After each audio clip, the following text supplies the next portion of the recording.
As of this recording, my credit score is a very solid 812. Nobody likes to show off. But over 20 years ago, when I first started to apply for credit cards, I was turned down from 5 different credit card companies because I had no credit history. Eventually, Capital One gave me a chance and I built my credit score up from there. But a lot has changed since then. But if you're just getting started with your credit overall, I know exactly what you're going through because I've been there myself. So I've teamed up with my AI assistant Tiara to help those of you who are starting from zero, just like I did, try to build your credit as quickly and effectively as possible. And here's how that discussion went. Hey Tiara, I don't have a credit score and I'd like to understand the absolute best ways to build my credit as fast as possible. What advice do you have for me? All right.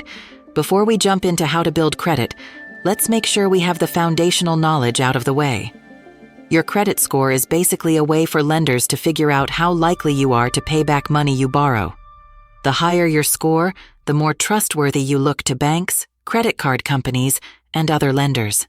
Now in the US, credit scores usually range from 300 on the low end to 850 on the high end. And what's important to note is that if you've never used your credit before or never applied or anything like that, you're not at 300. You're basically at credit invisible, meaning they don't even know that you pretty much exist at this point. Credit scores are calculated based on a few key factors.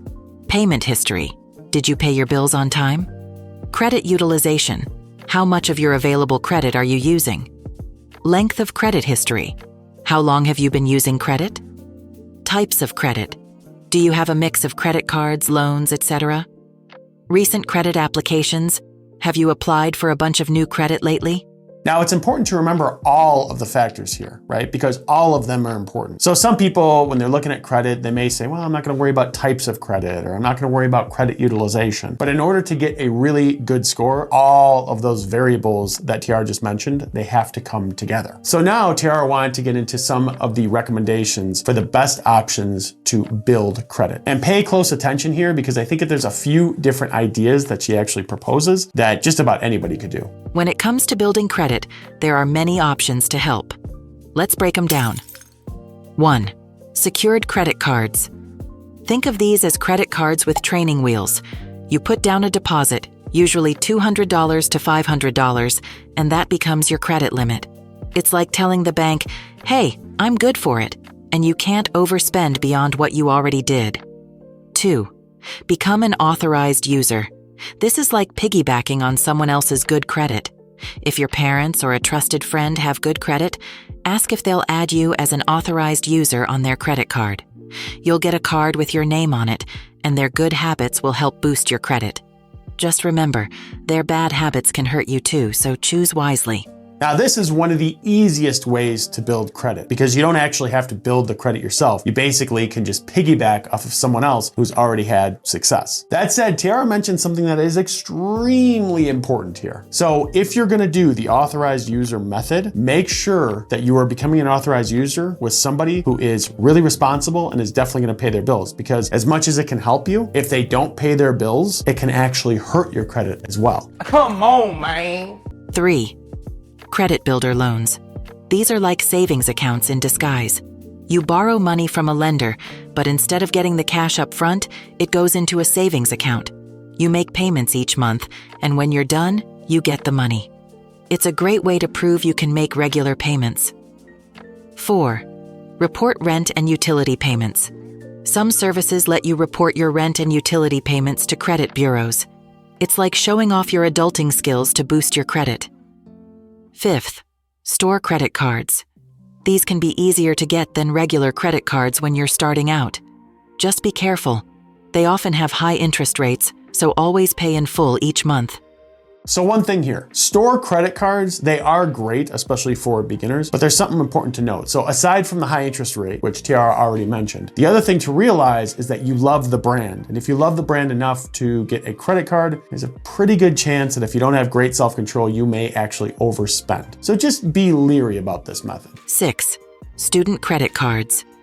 If you're in college, some card issuers offer special student cards. These are designed for folks with little to no credit history.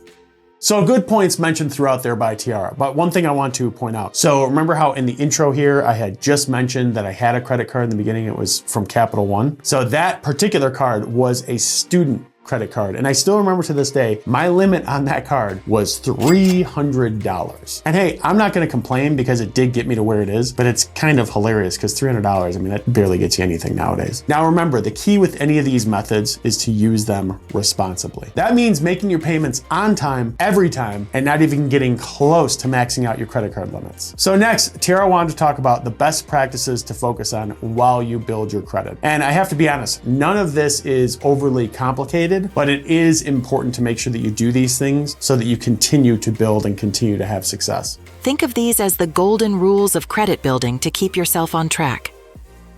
1. Pay on time, every time. Your payment history is like the final exam of credit. It counts for a huge chunk of your score. Set up automatic payments if you can, or put reminders in your phone.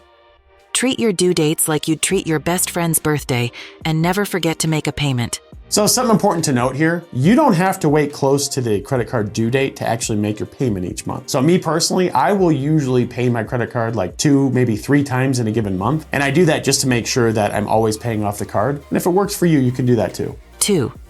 Keep your credit utilization low. Credit utilization is a fancy way of saying how much of your available credit you're using. Aim to use less than 30% of your credit limit.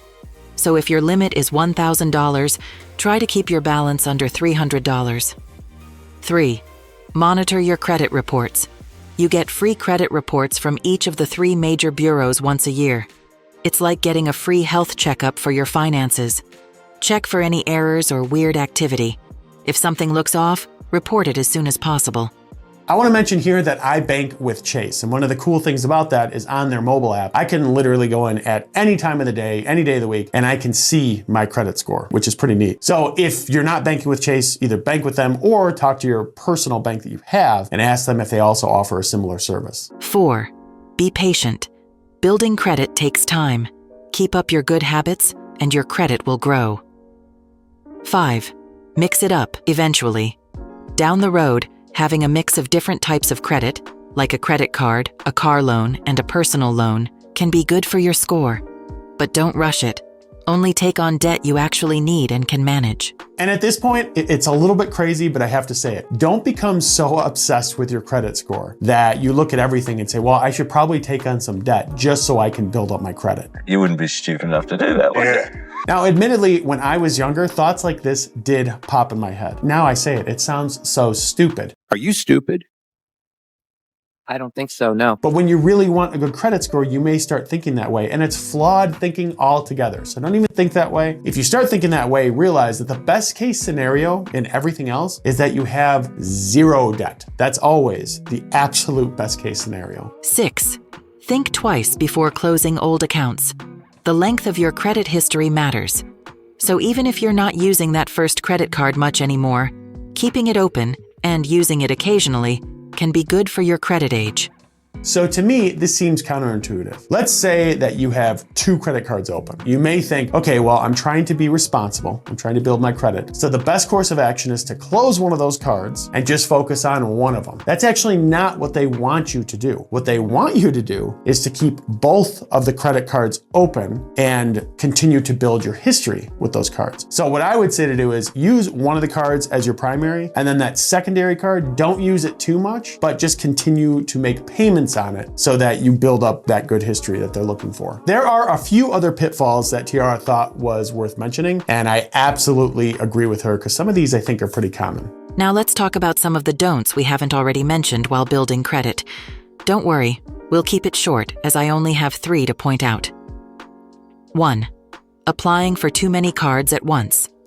I know it's tempting to try and get all the credit cards, but slow your roll. Each time you apply for credit, it triggers a hard inquiry on your credit report.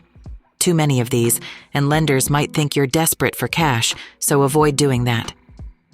2. Co-signing without caution. You may want to help out your friend, but co-signing a loan makes you equally responsible for that debt. If they don't pay, it's on you and your credit score. It's like lending someone your car. If they crash it, you're the one dealing with insurance.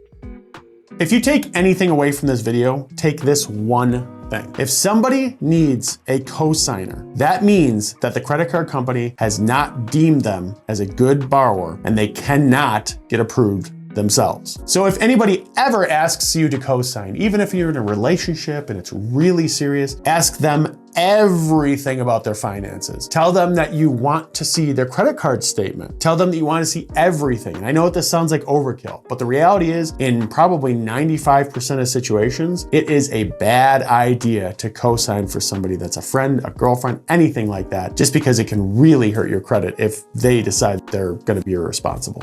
3. Ignoring your credit reports. Not checking your credit reports is like not opening your mail. You might miss something important. Identity theft, errors, or fraud can seriously mess with your credit. Now, this is a good point, and while I do think it's important to check them, I don't think you need to obsessively check your credit reports. I would say maybe 2 to 3 times per year would probably suffice. Now, I understand building credit can seem quite intimidating, especially if you're just getting started, but really it's not. Just stick to the best practices that we went over in this video. And I'd also recommend that you watch one of my other videos, which talks about how to create a budget that actually works, which will probably make your money go further. So you can see that right here. Or if that's not for you, you can check out my latest video right here. And if you enjoyed this video, please make sure to give it a like so that YouTube shares it with more people. And as always, make sure that you subscribe to unlock financial success one AI chat at a time. Thank you so much for watching, and I'll see you in the next one.